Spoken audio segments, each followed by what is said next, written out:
Welcome to the Candidate Forum for Sterling Heights Mayor.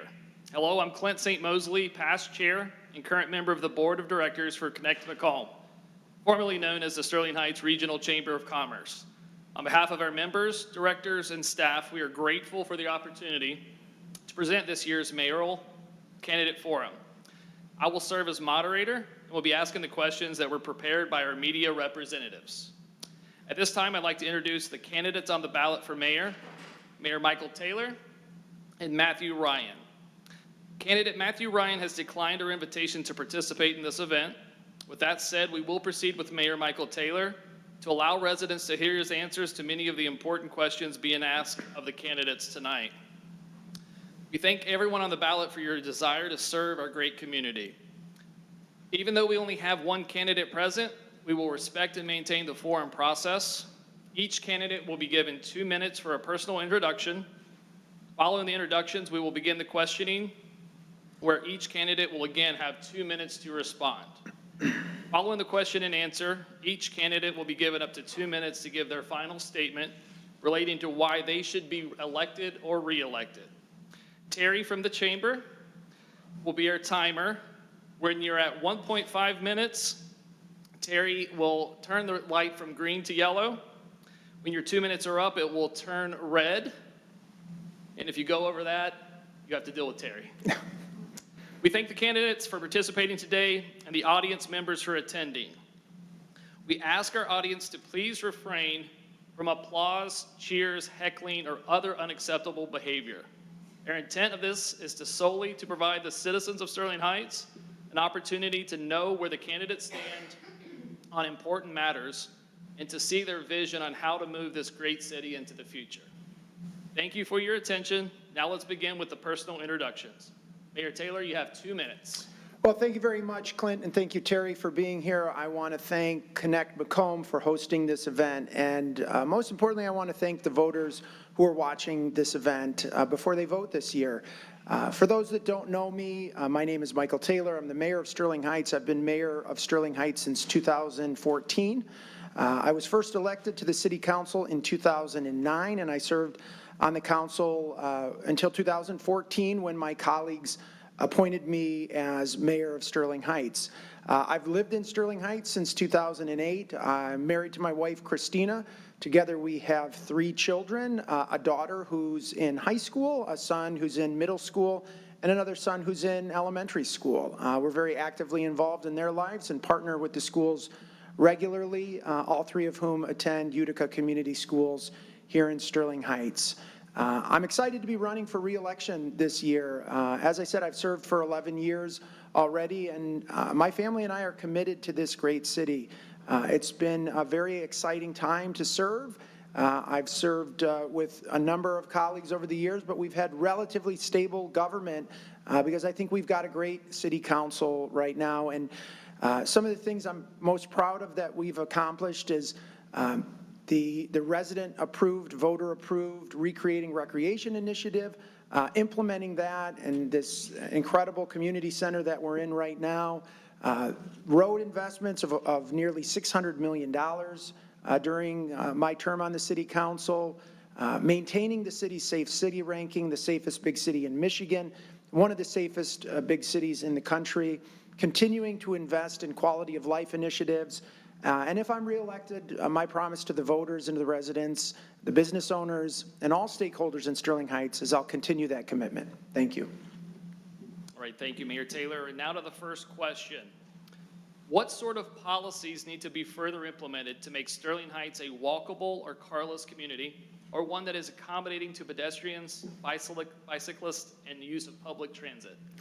Yeah, so I think it's going to be a hard, it's going to be a long time, and it's going to be a hard goal to get to a carless city. I think that, you know, here in the Motor City and just in the suburbs outside of Detroit, people love the freedom that they have by being able to drive their car whenever they want and wherever they want. And certainly, as I just said in my introduction, we've seen investment of nearly $600 million in our local streets, and because that's what our residents demand and that's what our business owners demand as well. And so I don't see that as a vision, but what we can do is we can partner with organizations that can bring reliable, cost-effective public transit, not just to the city of Sterling Heights, but it would have to be a Metro Detroit or a community-wide thing in order for that to make sense. We have been very committed in the last several years in terms of expanding our non-motorized trails. We are improving our paths that we currently have. The Clinton River Trail at Dodge Park is one of the best trails in Metro Detroit. Making connections to that through Delia Park and other areas of the city. We're certainly very excited about the Iron Bell Trail that's connecting Belle Isle to Iron Mountain, Michigan, and that portion of that is going through the city of Sterling Heights. We passed in 2024 the Pathways millage that is expanding pathways throughout the city, including at our nature preserve. So what I can commit to is that we are going to continue to find ways to fund pathways in Sterling Heights. I'm committed to that. Talking with residents, I know that's one of their top priorities. Lower, I would say, on the priority list, but something that I'm hopeful that we can get done is some sort of a enhanced public transit system. But that's got to be a region-wide thing. What I will say is that we are making improvements to all of our bus stops. All of our smart bus stops are going to see major improvements, so I'm excited about that. So building on that, how can Sterling Heights establish itself further as a destination city, especially for millennials and now Generation Z, be it visiting or for residency, and if you also hit on housing on that? Yeah, I think this is an important question, and it's something that I've thought about a lot. If you go back 10 or 12 years ago, I remember conversations with colleagues on city council and the city manager and other stakeholders. SEMCOG, which is the Southeast Michigan Council of Governments, puts out data every year on demographics in the city, in cities, not just Sterling Heights, but all throughout Metro Detroit, Southeast Michigan. And what that data showed was that while we have a great population of seniors, a great population of young people, where we were missing is that demographic of, say, 25 to 55-year-olds. We didn't have the numbers that we thought we should. And so we started a very deliberate plan of how are we going to attract people to move back to Sterling Heights once they graduate from high school or college and they get a career. We want to be a city that's accommodating to residents of every age. So whether you're a young child here with your parents or you're graduating and getting a job and looking for a first house or an apartment, we want Sterling Heights to be that destination. And what we've done is we've invested hundreds of millions of dollars in quality of life initiatives. The improvements to our city parks, the improvements to our paths and trails, the improvements to our roads and our infrastructure, the festivals and the city events that we have throughout the year. We've heard, I know I and my colleagues on the city council have heard testimonials from residents who live in Sterling Heights and visitors who come to our Thursday night farmers market and concert series that this is a phenomenal community.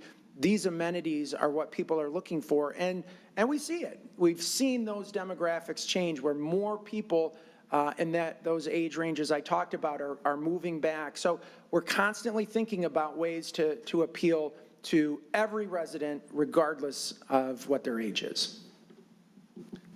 Thank you.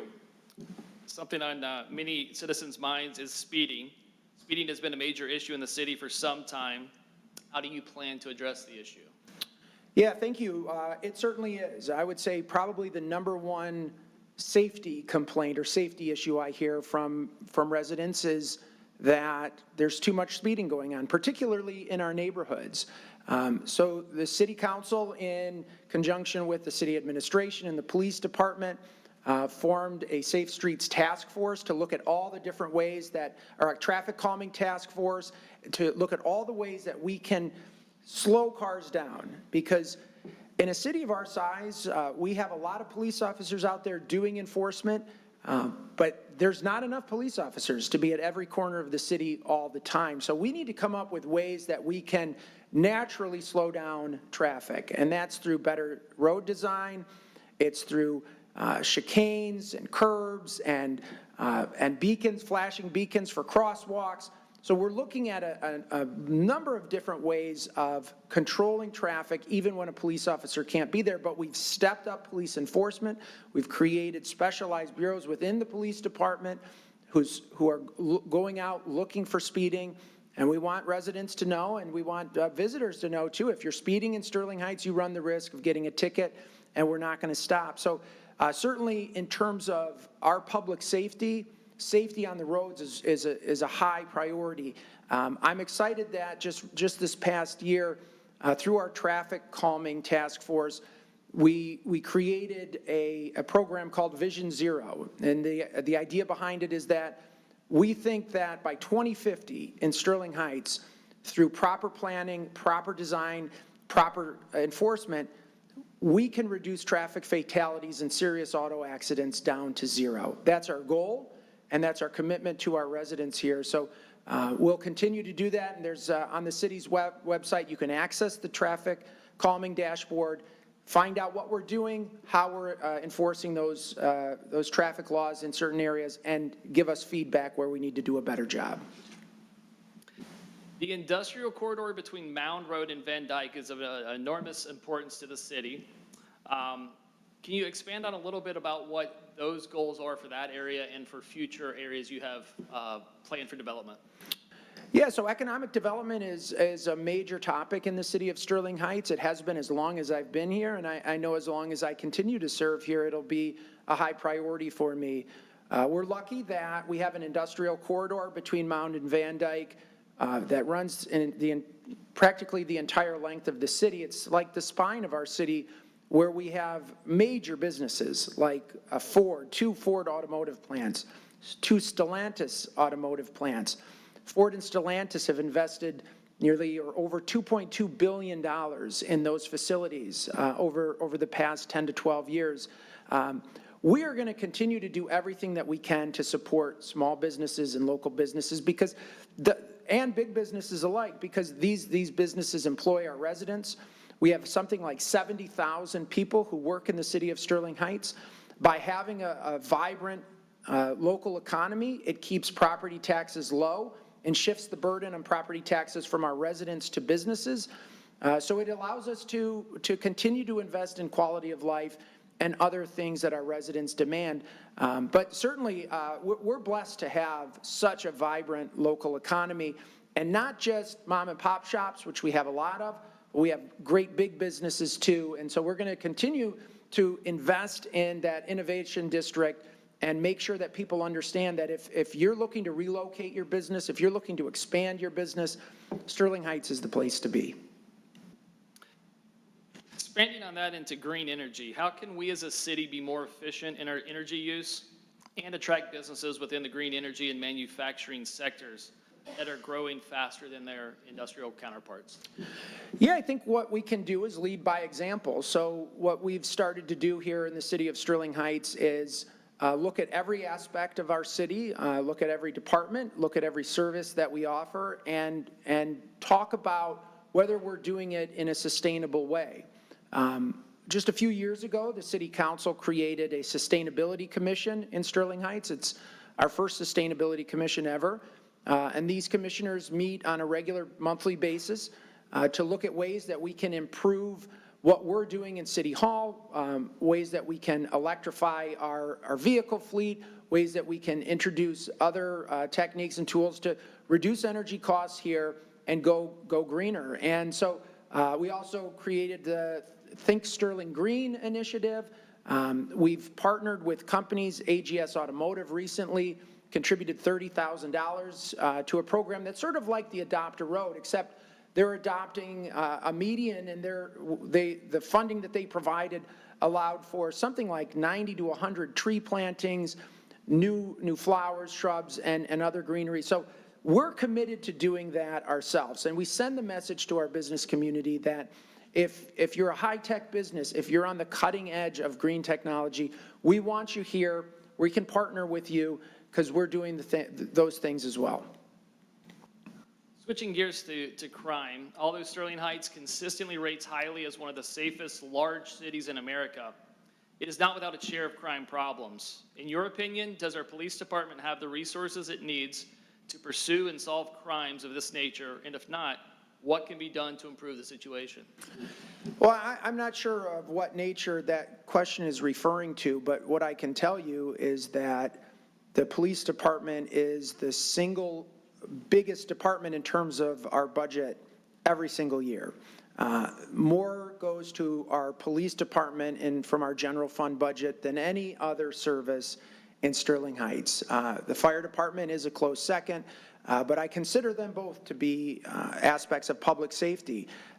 I know that as long as I've been on the city council and as long as I continue to be on the city council, and many of my colleagues would agree, that public safety is our #1 priority. No matter what we do, if we don't get public safety right, then we have a problem on our hand. And so I'm very proud that the police department has been incredibly proactive. And I talk with our police chief, our new police chief, Chief Satterfield, our deputy chief, Ken Pappas, our retired police chief, Dale Wojciechowski, now serves as the assistant city manager. So we have a lot of very smart, talented, good police employees at all levels. And we talk with them regularly and find out, do you need additional resources? Where are we lacking? What can we do to assist you?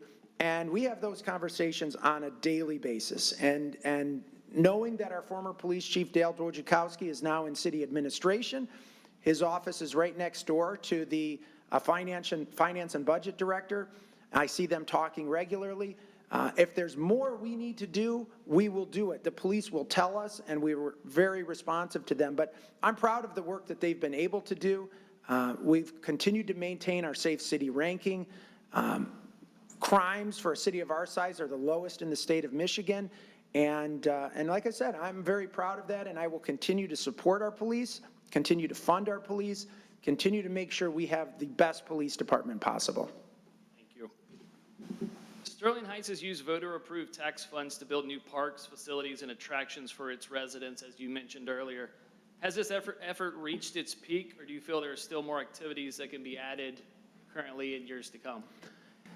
Yeah, there's more that can be done.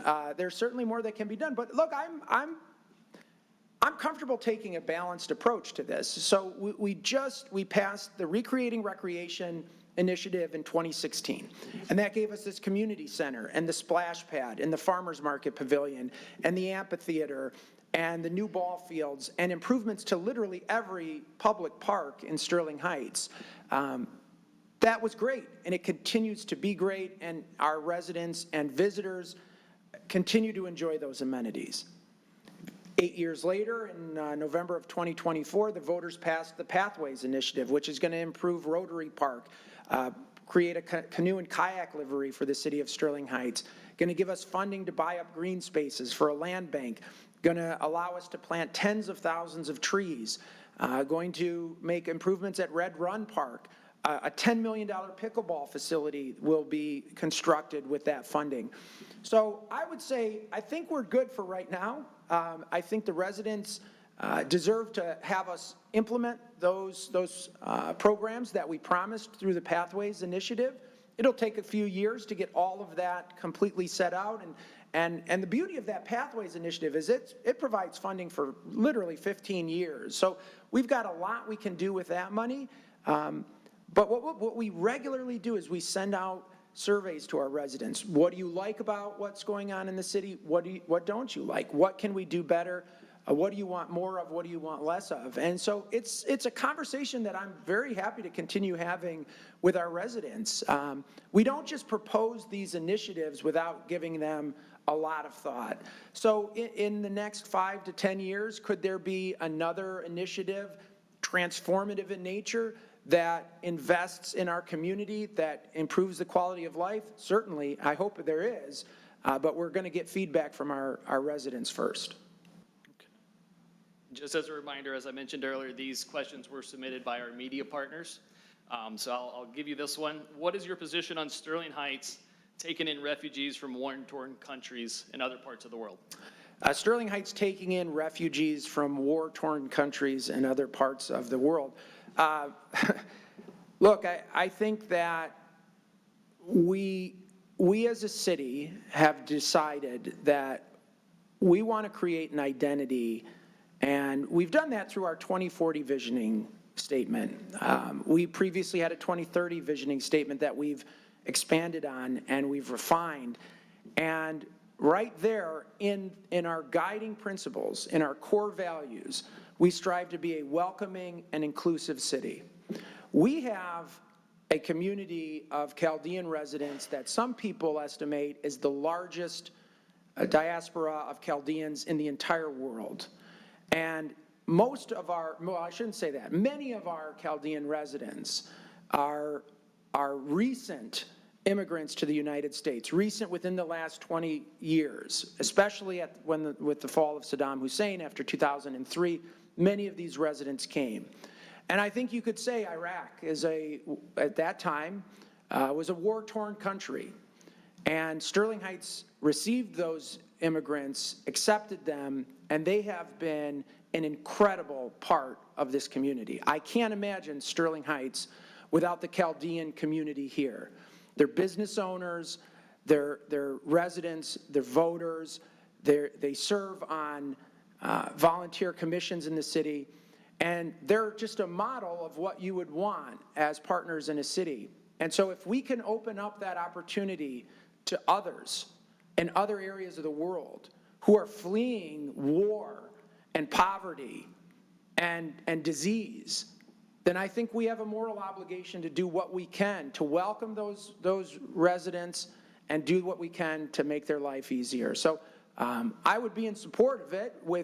Certainly we would need to make sure that we have the infrastructure in place, that the migration would have to be done legally, but I think Sterling Heights should be welcoming and open to people of all faiths, colors, creeds, backgrounds from anywhere in the world. So looking at the future, how will you work with your fellow council members, state partners, and federal partners to drive your vision forward? Well, I'm going to continue to do what I've always done. I have the benefit of having served the last 11 years as mayor and going on 16 years on the city council. We've had incredible stability in our city council.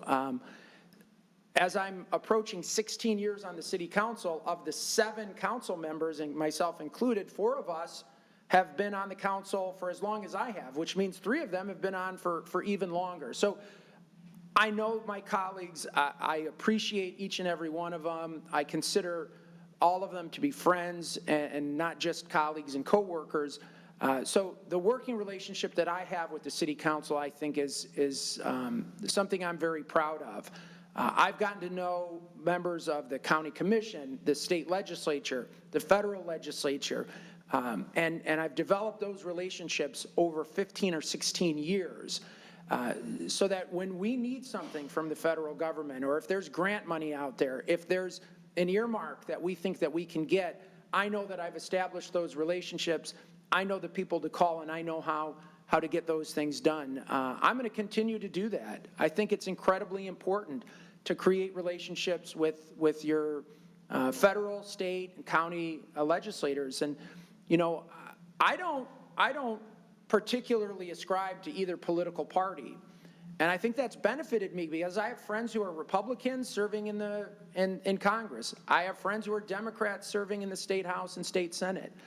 And I work well with all of them because I think they understand and respect that what we're trying to do here in Sterling Heights is not about partisanship. It's about improving the quality of life. It's about making sure that this is the safest city it can possibly be. It's about knowing that your garbage is going to be picked up, your street's going to be cleared when there's snow, that code enforcement is going to be out to make sure your neighborhood continues to look good. And if I can partner with anyone from any party, I'm going to do that if it benefits the residents of Sterling Heights. Thank you. So last question, then we'll move into your closing statement. This is teeing up your closing statement, I believe. But what do you believe are the personal strengths you would bring to your role as the elected official? Yeah, thank you. So number one, the experience. I've had the experience of being mayor of Sterling Heights for a very long time now, almost 16 years. So pretty much from when I was just graduated from law school, my wife was pregnant with our first child. And as I sit here today, my oldest daughter is in high school. She's driving a car with a learner's permit.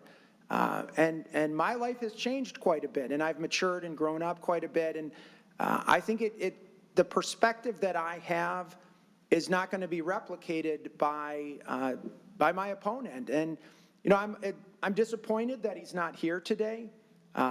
Frankly, I've never met him. I don't see him campaigning. I don't know that he's taking this seriously. But I can tell you that every day I wake up, I think I'm going to do something that's going to improve the quality of life for somebody that I serve. Every day I wake up, I have that opportunity, and I take it very seriously. I think that my legal background has helped inform how I work as a mayor for this city. You know, how I represent my clients in my private sector job, and the disagreements that I see, you know, I litigate for a living. And so I'm constantly dealing with people who are fighting over one thing or the other. And so I can see that from a bigger picture standpoint and understand that that's not a good way to move the city forward. So I think my temperament, my background, my experience, my love for the city of Sterling Heights is why people should vote for me and can trust that if you trust me for 4 more years, you're going to get everything I have into this job. Thank you for your insight and answers to the questions. It's now time for your final statement. So you'll have 2 minutes for your final statement. Well, thank you again, Clint and Terry, for being here and for Connect Macomb, for hosting this event. You really did tee it up for me on that last question.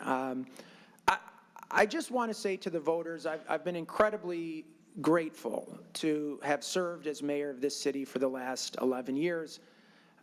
I consider it an honor of a lifetime. I've been asked many times, you know, when are you going to run for higher office? When are you going to go to another level of government? And while I've looked at those opportunities, I can honestly tell you, I don't believe that there is a better job in politics than serving as the mayor of the town that you live in. I have no intention of seeking any office other than mayor of the city of Sterling Heights. I love serving. I love that we've been able to implement some incredible initiatives and programs, as I talked about earlier today. The Recreating Recreation Initiative, using money from the American Rescue Plan Act to create things like a community garden, working with the police department to give them the tools that they need to continue to keep this city the safest city in Michigan, working with our fire department to make sure that they have the resources that they need, implementing medical transport in our fire department that provides better service to our residents who are in most need. That when they need a firefighter, paramedic, they're getting the best, literally the best in Michigan, responding to their traffic accident or medical emergency. Investing $600 million nearly in road and infrastructure improvements that I drive every day, that our residents and business owners drive every day.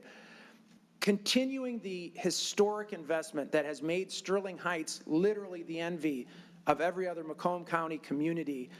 Mayors and city council members asking, how do you guys get all this done? We get it done because I think the residents trust us. They trust that if they vote for Mayor Taylor, they're going to get what they've received for the last 11 years, which is all of my support, attention, and commitment to this great city. Thank you. Thank you, Mayor Taylor. That completes our mayoral candidate forum. I'd like to thank Melanie Davis, Dan Rizek, and the staff of Sterling Heights TV for their assistance with today's forum and being here today to record this event for Sterling Heights viewers. It will also air at a future time. Connect Macomb thanks you, your fellow citizens, and we wish all of our candidate the best of luck in the upcoming election. Please be sure to vote on or before November 4th. We'll now take a short break and begin the candidates forum for City Council at 6:30 p.m. Thank you.